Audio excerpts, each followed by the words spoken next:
તો hello friends, આજે આપણે ભાખરી બનાવવાના છે, જે દરેક ગુજરાતી ઘરમાં બનતી હોય છે. સવારના ભોજનમાં, સવારના જમવામાં પણ હોય છે ચા સાથે, અને રાત્રિના ભોજનમાં પણ હોય છે. તો ચાલો આપણે શરૂ કરીએ કે આ ભાખરી કેવી રીતે બને છે. હેલો ફ્રેન્ડ્સ, આજે હું ભાખરી બનાવવાની છું. આ જે ભાખરી છે તે દરેક ગુજરાતીના ઘરે બનતી હોય છે. તો હું તમને આજે બતાવું કે આ ભાખરી કેવી રીતે બનાવાય. આ ભાખરી એટલી ટેસ્ટી લાગે છે ને ફ્રેન્ડ્સ કે તમે આ એક ભાખરી ખાશો ને એટલે તમારું પેટ ભરાઈ જશે. તો ચાલો આપણે શરૂ કરીએ. આ મેં ઘઉંનો લોટ લીધો છે. આજે આપણે રોટલી બનાવીએ છીએ એ જ લોટ છે. આની અંદર મેં જરૂર પ્રમાણે મીઠું અને મોણ નાખેલું છે. ફ્રેન્ડ્સ, મોણ નાખવા માટે આમાં તેલનો યુઝ કર્યો છે. તેલ આપણે એટલું નાખવાનું છે ફ્રેન્ડ કે આપણે આ ઘઉંના લોટને આવી રીતના મુઠ્ઠી વાળીએ તો આ રીતે મુઠ્ઠી વળી જવી જોઈએ. આટલું મોણ આમાં જોશે. તો ચાલો ફ્રેન્ડ્સ, આપણે હવે ભાખરીનો લોટ બાંધીએ. આ લોટ મેં લીધો છે ફ્રેન્ડ્સ, આમાંથી 2 ભાખરી બનશે. તો હવે આપણે એમાં જરૂર પ્રમાણે પાણી નાખતું જશું અને લોટ બાંધતા જશું.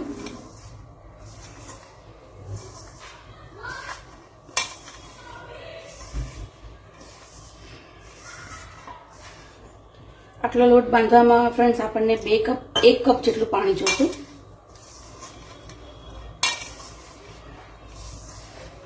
પણ એની કોઈ માત્રા નથી હોતી કે 1 જ કપ પાણી જોશે, કારણ કે દરેક ઘઉં હોય છે ફ્રેન્ડ્સ એ અલગ અલગ આપણે એમાં પાણી નાખીએ છીએ, રોટલી માટે થઈને કે ભાખરી માટે થઈને.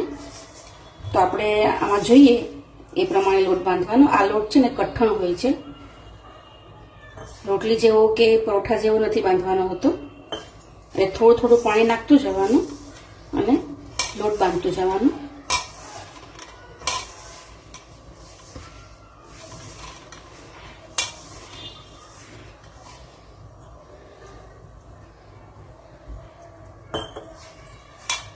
આ ભાખરી ફ્રેન્ડ્સ આપણે સવારના નાસ્તામાં ખાઈ શકીએ છીએ, રાતના ડિનરમાં પણ લઈ શકીએ છીએ. કોઈ પણ રસાવાળું શાક આપણે રાતે બનાવ્યું હોય તો તેની સાથે આ ભાખરી ખૂબ જ સારી લાગે છે.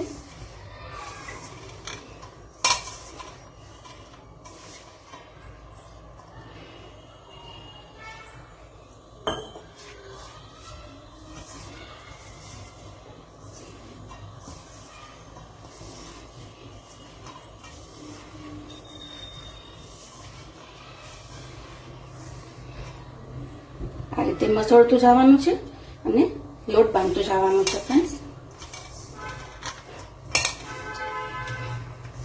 આ તમે જેટલો મસળશો એટલી જ તમારી ભાખરી પોચી અને નરમ બનશે.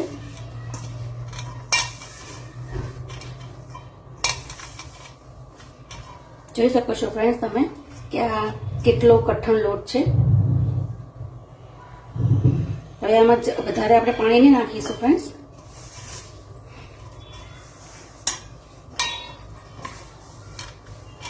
હવે આપણો લોટ બંધાઈ જવા આવ્યો છે.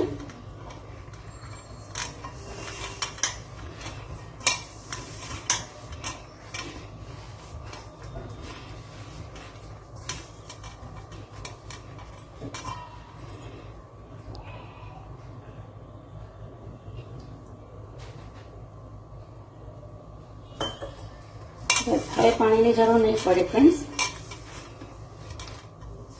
હવે આપણે આ બધા લોટને ભેગો કરી લઈશું. તો આપણે જે લોટ બાંધ્યો ફ્રેન્ડ્સ એ આવો થઈ જવો જોઈએ. આટલો કઠણ રાખવાનો છે. દબાવતા તમારી આંગળી પણ અંદર પ્રેસ, આપણે જોર લગાડીને પ્રેસ કરવી પડે છે, ત્યારે આપણી આંગળી અંદર જાય છે. તો આટલો કઠણ લોટ આપણે જોશે. હવે આપણે ગેસ ઉપર તવી રાખેલી છે ફ્રેન્ડ્સ. આપણે એને ચાલુ કરી દઈએ.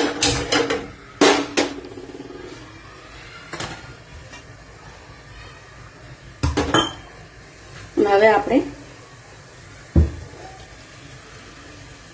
ભાખરી વણશું.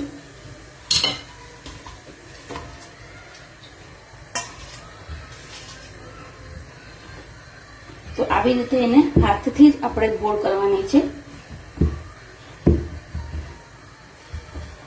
તમે જોઈ શકો છો આવી રીતે ગોળ ગોળ કરતું જવાનું અને ભાખરીને હાથથી આંગળીની મદદથી દબાવતું જવાનું. ગેસની ફ્લેમ અત્યારે આપણે ફાસ્ટ રાખેલી છે ફ્રેન્ડ્સ, કારણ કે ઝડપથી આપણી તાવડી જે છે એ તપી જાય. અને આ જે ભાખરી છે ફ્રેન્ડ્સ એ આ તાવડીમાં જ બને છે, તો જ એનો ટેસ્ટ સરસ આવે છે ફ્રેન્ડ્સ. આ માટીની તાવડી છે, બરાબર.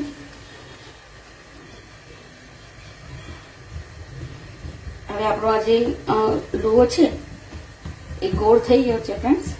આપણે તેને હાથેથી આવી રીતે દબાવી દઈશું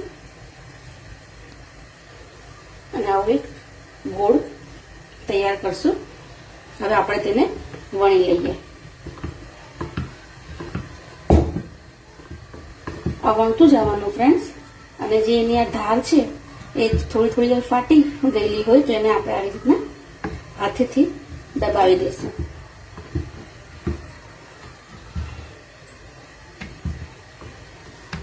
આ ભાખરી બહુ પતલી કે બહુ જાડી નથી રાખવાની ફ્રેન્ડ્સ. હું તમને આની થિકનેસ બતાવું છું. આપણી ભાખરી ગોળ થઈ ગઈ છે ફ્રેન્ડ્સ.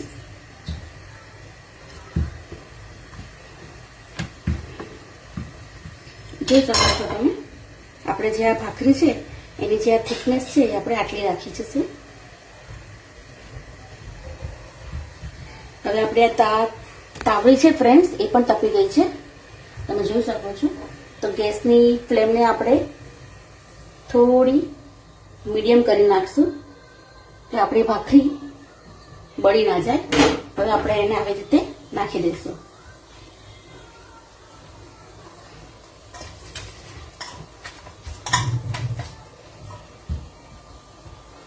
હવે આ ભાખરીને ફ્રેન્ડ્સ આપણે થોડીક શેકાવા દઈશું.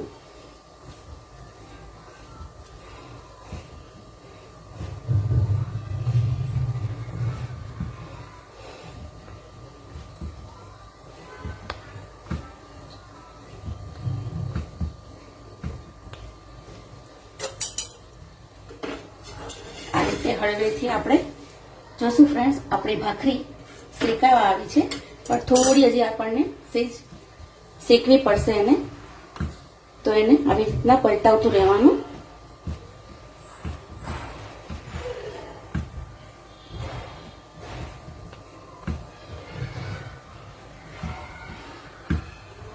ત્યાં સુધી આપણે બીજી ભાખરી પણ વણી લઈએ ફ્રેન્ડ્સ.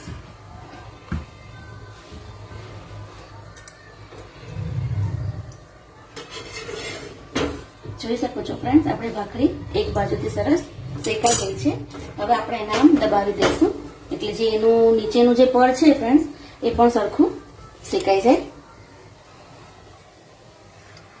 હવે આપણે આજે બીજી ભાખરીનો લોટ હતો ફ્રેન્ડ્સ એને પણ આપણે આવી રીતના રાઉન્ડ કરી લીધું છે અને આવી રીતના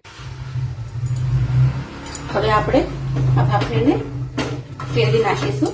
હવે જેનું ત્રીજું પડ છે આપણે એને પણ આપણે વ્યવસ્થિત શેકવા દઈશું ફ્રેન્ડ્સ. પણ આ ટાઈમે આપણે ગેસની ફ્લેમને થોડી સ્લો કરી નાખવાની છે,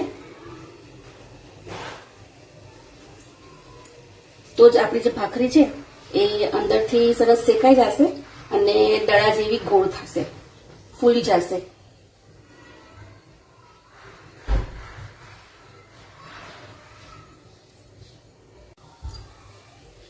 તો જોઈ શકો છો ફ્રેન્ડ્સ, આપણી ભાખરી સરસ શેકાઈ ગઈ છે.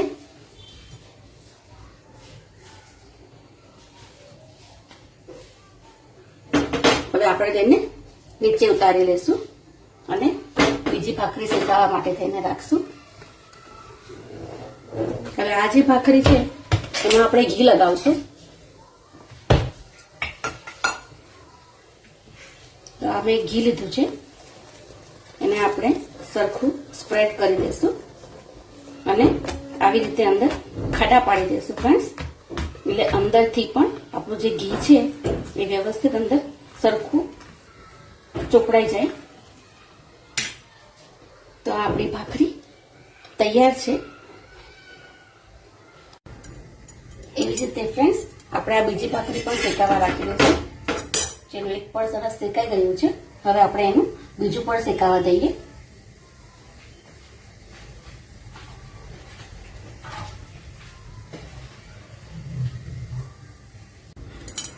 હવે આપણે એને જોશું ફ્રેન્ડ્સ.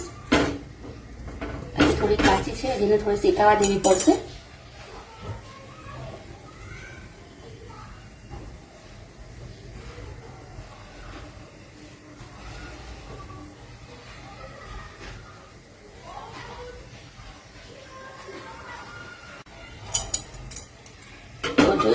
ફ્રેન્ડ્સ, આપણે આ જે ભાખરી છે એ પાછળથી પણ સરસ શેકાઈ ગઈ છે.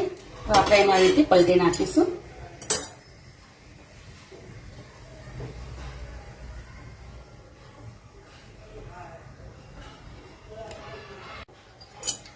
તો તમે જોઈ શકો છો ફ્રેન્ડ્સ, આપણી ભાખરી આ બાજુથી પણ સરસ શેકાઈ ગઈ છે.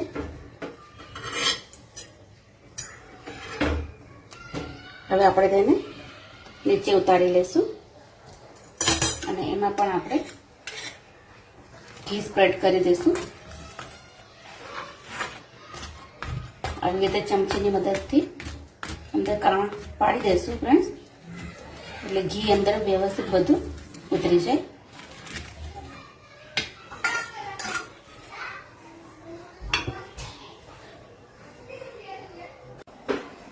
તો ફ્રેન્ડ્સ, આપણે આ ભાખરી છે એ તૈયાર થઈ ગઈ છે.